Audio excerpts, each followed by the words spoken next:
Hello, welcome back to the channel.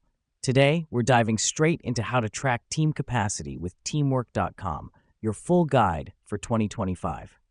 First things first, log into your teamwork.com account. Now that we've done that, navigate to the dashboard. This is your control center, where you can access all the key features of teamwork. The next step is to click on the People tab.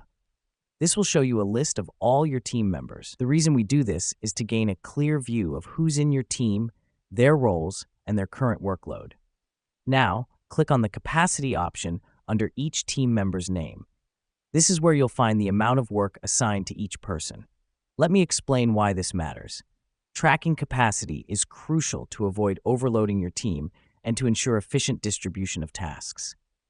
Next up, you'll want to regularly update and review this capacity information. To do this, simply click on the Edit button next to the Capacity section. This helps us because it keeps the data current and provides an accurate picture of your team's workload at any given moment. Finally, make use of Teamwork.com's Reports feature. Here, you can generate comprehensive reports about your team's capacity. This is crucial as it offers insights into your team's performance and helps identify bottlenecks or areas for improvement. To sum up, tracking team capacity on teamwork.com is a simple yet effective way to manage your team's workload and boost productivity. It's all about logging in, navigating to the People tab, regularly updating capacity information, and making use of the reporting feature.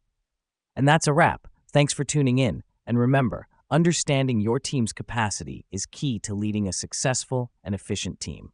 Until next time.